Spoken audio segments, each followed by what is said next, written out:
Hi, my name's Jeremy Cowan, Editorial Director of IoT Now, and welcome to the latest quickfire video where we chat with leaders in the Internet of Things.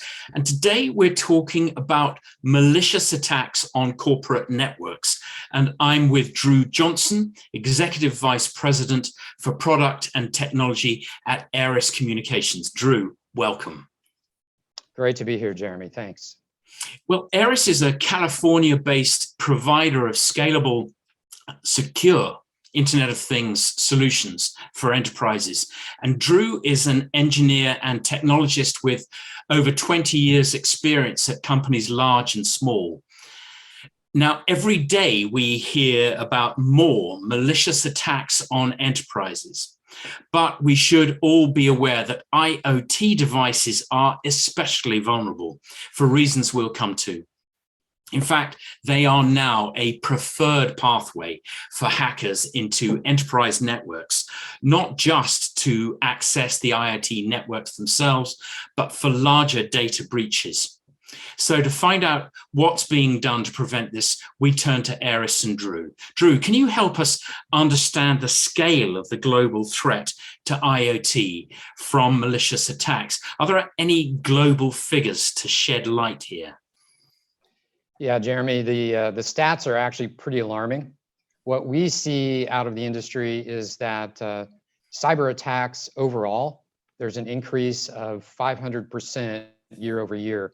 And in particular in IoT, in the first half of 2021, 100% increase just in those 6 months. So it's really something that's important and growing. Believe it or not, more than 75% of IoT programs are using insecure protocols.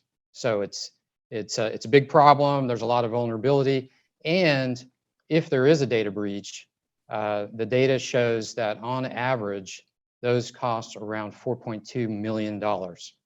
And it takes about 6 months for most companies to figure out that there is a data breach, and then another 2 months to actually resolve them. So it's a big problem, and it's super costly. All of those statistics are pretty shocking, and you've hinted at it in the protocols. Why generally are IoT networks so vulnerable, and what impact is this having on enterprises and service providers? Yeah, one of a few of the big problems actually in the Internet of Things.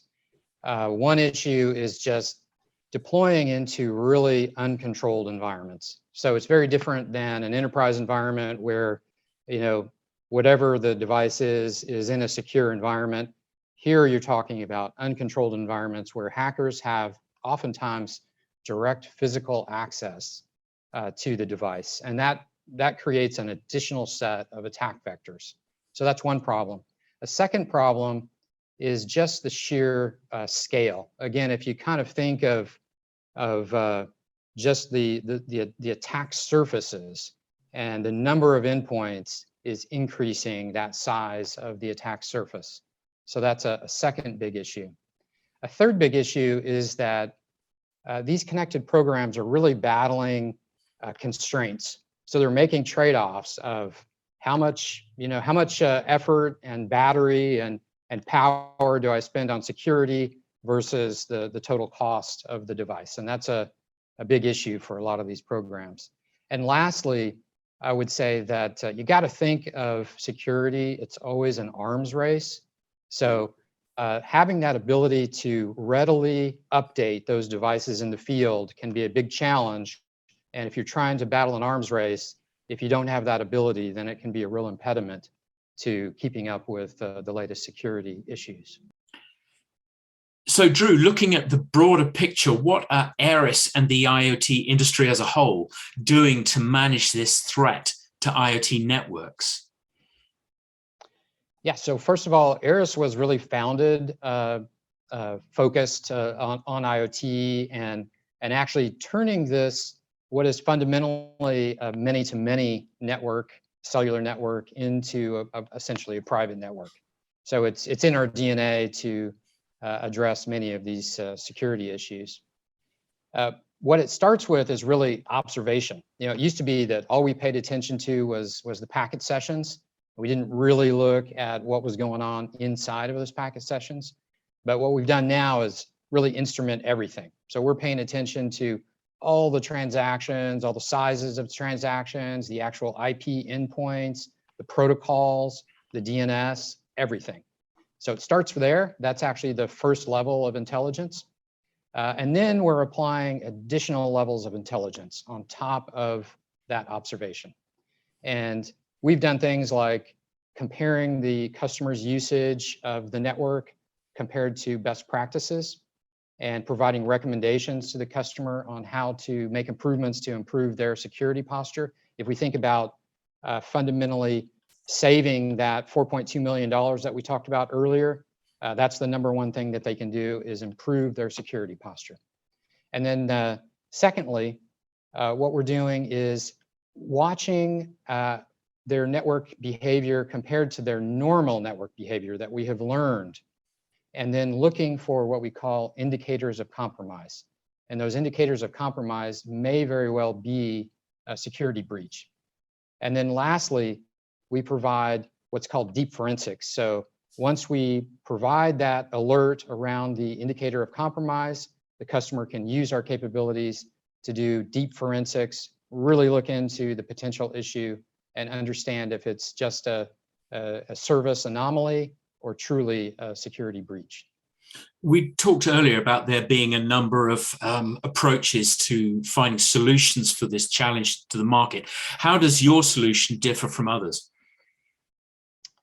Yeah, so firstly, like everything that we do at Aeris, we're really focused on Internet of Things and taking Internet of Things approaches and IoT scale. So one example of that is that once a security breach or an issue is identified, you can use our systems to immediately, in the IoT context, apply the remediation. And that's important because the data also shows that out of that $4.2 million, if you can identify the issue in the first 30 days, you can actually save $1 million. So it's really significant to identify the issue as early as possible. Secondly, that focus on DNS really matters. So the difference between just looking at IP addresses and actually understanding the service that's actually being used, that oftentimes is behind a content delivery network DNS lookup, is really important. That is the difference between, again, randomly looking at IP addresses or being able to really quickly identify if there's an issue or not. And then thirdly, we've really taken a software-defined networking approach. And the reason that that matters to customers is that we have a bunch of great capabilities today. All these things that I've talked about today are available right now. But that software-defined networking approach is going to allow us to move really quickly and add new and even more exciting capabilities in the future.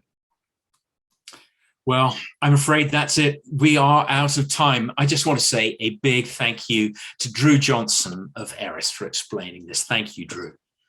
Thank you, Jeremy. And thank you, ladies and gentlemen, for joining us all around the world. Until the next time, bye for now.